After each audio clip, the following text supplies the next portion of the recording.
Tarçın çubuğumu ikizler için yakıyorum. Bugün sevgi, bolluk, bereket, şifa ve netlik gelsin. Kararsızlıklar değil, kalpten gelen netlik yolunu bulsun diyorum. Fincanınızı yorumlamadan hemen önce sevgili ikizler burcu, tarot destemden niyetinize kartlar seçeceğim ve akabinde falınızı yorumlayacağım. Bakalım kartlarım size hangi mesajları getirecek? Ben kartları karıştırırken kanalıma hala abone değilseniz abone olmayı ve videomu beğenmeyi lütfen ihmal etmeyin. İkizler ve yükselen ikizler niyetiyle niyet ediyorum. Karma yaratmamayı niyet ediyorum. Bakalım kartların bize neler söyleyecek sevgili ikizler. Evet.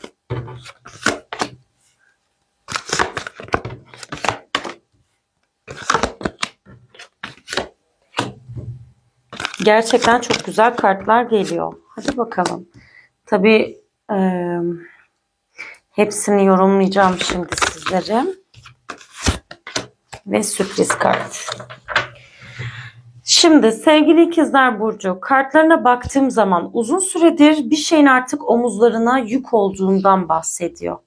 Yani bir şeyleri artık bırakmak istemişsin ve bu dönem hayatında bir şeyi bıraktığın dönem olacak diyor. Bu tamamen bir vazgeçiş değil. Bu senin yeniden doğuşun olacak. Görünürde çok güçlü, neşeli, konuşkan bir halin var. Ama içinde artık bir şeylerin yeter dediği dönemin içerisinde olduğundan bahsediyor bu kartlar sana. Bir kapı kapanıyor ve bir şey artık senin frekansına uymuyor. O yüzden evren seni çok zorlamış son dönemlerde. Bunun asıl sebebi seni başka bir kapıya yönlendirmekle bağlantılı sevgili ikizler. Artık eski düzen değişiyor. Yorgunsun ve bu yorgunluk ruhuna değil aslında direnişine ait der kartlarım sana. Uzun zamandır içe dönmüşlüğün vardı ve artık bu dönem içsel dünyadan çıkıyorsun. Şimdi ışığını yeniden dışarı çıkarma zamanı diyor ermiş kartım.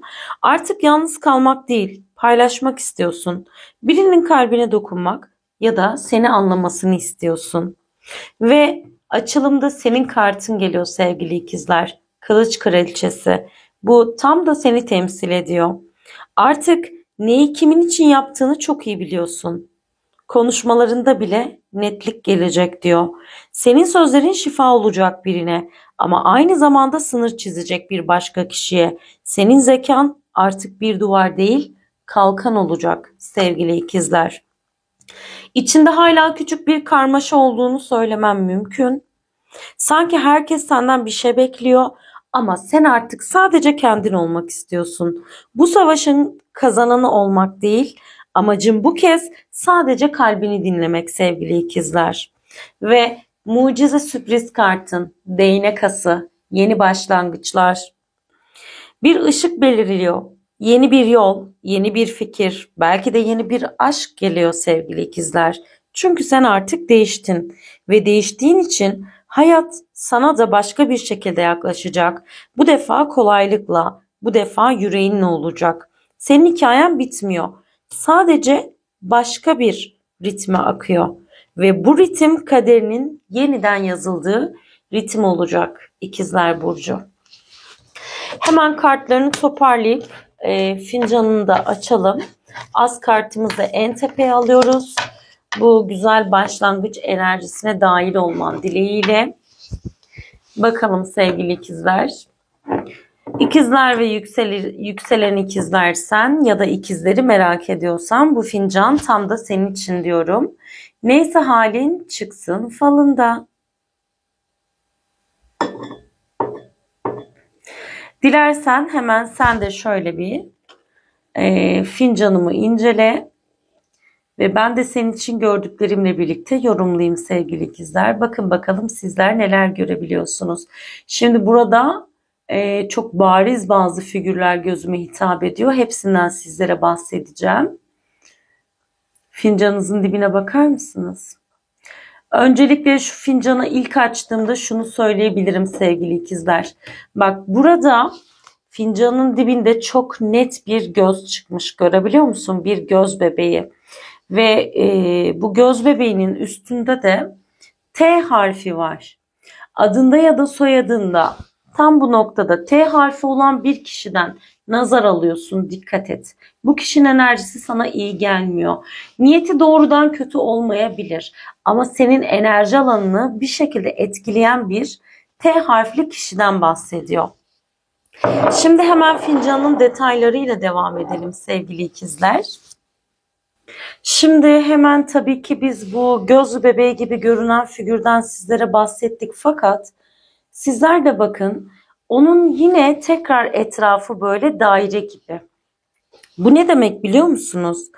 Son zamanlarda bastırdığınız iç ses yavaş yavaş yüzeye çıkıyor. Görüyor musunuz bu göz bebeğin etrafındaki de daireyi? Fincanınızın dip kısmında yine bir daire figürü oluşmuş sevgili ikizler burcu. Bu da tıpkı kartlarınızdaki gibi bir döngünün kapandığından sizlere bahseder sevgili ikizler. Yani hayatınızda içinize gömülmüş bir duygunun merkezinden bahsediyor. Aslında tarottaki ölüm kartı burada kendini belli ediyor. Bir şey bekliyor ama bu son ruhun yeniden doğması için beklenen bir şeyden bahsediyor. Şimdi fincanınızın bu kısmına baktığımızda bakın burada kupa gibi duran bir E harfi olduğunu görüyorum. Sizler de şöyle görebiliyor musunuz? E harfi ve kenarı böyle kupa gibi bir çıkıntıyla birlikte görünüyor. Ve bu dipten bir adam silüetine bağlı olarak görünüyor. Sanki böyle gözünde gözlük olan bir adam silüeti gibi görünüyor. Bence geçmişteki bu kişiyle alakalı bir takım konular gündeme gelecek sevgili ikizler. Bir şeyler konuşulabilir ya da adında ya da soyadında E harfi geçen bir kişiyle alakalı bir konu gündeme gelebilir diyor fincanınız. Birçok harf ve rakam içeren bir fincan aslında bu. Bakın burada da hemen bir 8 rakamınız var. Altında Ç ve Z harfi var sevgili ikizler burcu.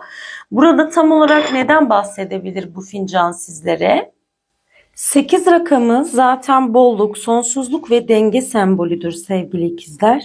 Hayatında döngüsel bir olayın tamamlanmak üzere olduğundan bahsediyor. Ayrıca finansal anlamda da rahatlama, bir iş ya da ilişkide denge bulma anlamını da taşıyor. Fincanınızda gördüğüm 8 rakamı. Bir de Ç harfi görmüştüm. Ç harfiyle başlayan bir isim ya da yani bir kurum yeri de olabilir, bilmiyorum. Ama bence Ç harfli biriyle gelecek olan bir haber, iletişimden bahsediyor. Çünkü burada da bir kuşun var. Bence bir erkekten gelecek olan, Ç harfiyle başlayan bir erkekten gelecek olan bir haberden ya da yeni bir başlangıç ya da bir barışma durumu da söz konusu olabilir. Z harfi genellikle sona yaklaşma veya bir döngünün bitişi anlamına gelir. Uzun zamandır devam eden bir konu, ilişki veya sıkıntı, kapanışa da yaklaşıyor olabilir. Z aynı zamanda sezgileri temsil eder. Bu dönemde iç sesine güvenmen gerektiğinden de bahsedebilir sevgili ikizler. Hemen fincanın bu tarafına baktığım zaman çok tuhaf bir görüntü tabii ki gözüme hitap ediyor. Şuradaki şu gözlüklü eril kişi figürünün hemen altında. Bak burada sanki böyle kolunu havaya kaldırmışsın ve birisi tutuyor gibi görünüyor. Ama burada niyet kötü değil. Burada hissettiğim şey kötü değil. Ya birileri tarafından değerli bir hediye alacaksın ya da bu senin aslında diğer yanın gibi düşünebilirsin. Çünkü sen ikizlersin. Bu dönemde altın ya da maddi bir yatırım yapabilirsin. Çünkü benim burada gördüğüm aslında koluna bilezik geçirilen bir kadın silüeti ya da bir erkek ikizler burcusundur. Eşinle alakalı bir yatırım yapmayı düşünüyorsun gibi de bir mesaj getirebilir burada gördüğüm bu figürler. Bir de şurada gözüme çarpan bir şey daha var. Bakın tam bu noktada. Görebiliyor musunuz? Bir kurt sembolü. Sevgili ikizler, tam şu parmağımı koyduğum noktanın altında bir kurt. Bu da ne demek? Koruyucu ruh, bağımsızlık ve içgüdüsel güç anlamına geliyor. Fincanda gördüğüm kurt, yalnız kalsanız bile kendi yolunuzu bulabileceğinizden bahsediyor. Kimseye boyun eğmeden ilerleyeceğiniz bir sürecin içerisinde olacaksınız. Ayrıca sizi bir konuda koruyacak, kollayacak güçlü bir dost figürüne de işaret edebilir burada gördüğüm kurt sembolü. Hayırlara vesile olsun diyelim. Bir de tabağına bakalım sevgili ikizler. Açılmasını bekliyorum. Bakalım tabağın bize neler gösterecek.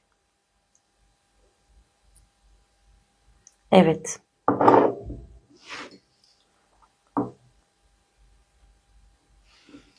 Şimdi tabağa baktığım zaman bir imza ile alakalı konun olabileceğinden bahsediyor. Üst tarafta böyle imza gibi bir figür çıkmış ve resmi bir kurumla alakalı bir durum bu sevgili ikizler burcu. Ve tabağın orta kısmındaki böyle yukarıya doğru açık bir alan ve ön kısımda belirgin bir çıkıntı olduğunu görüyorum. Bu kısım kuşun başı ya da ağzı açık gibi duran bir sembolden bahsediyor.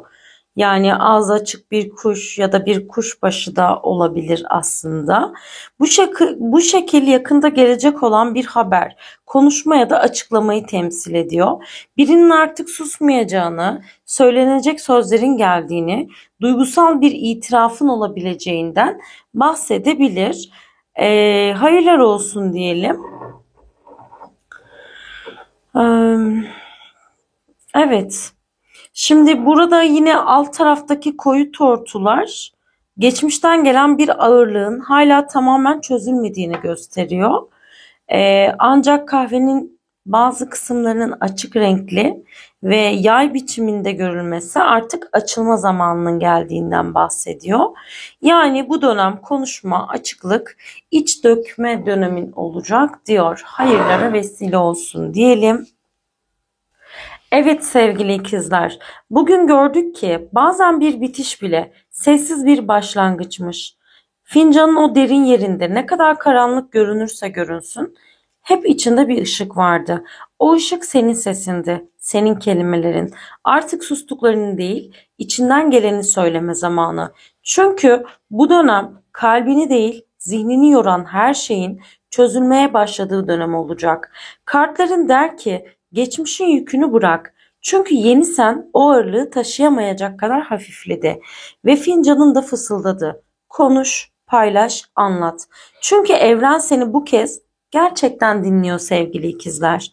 Eğer bu enerji sana dokunduysa bunu bir işaret olarak al. Belki de bu videoyu tam da duyman gereken bir anda açtın. Ve biliyorsun hiçbir şey tesadüf değildir. Bir sonraki enerjide yeniden buluşalım. Kendini sev, sözcüklerini sev. Çünkü artık kalbinden çıkan her kelime bir mucizeye dönüşüyor. Hoşça kal.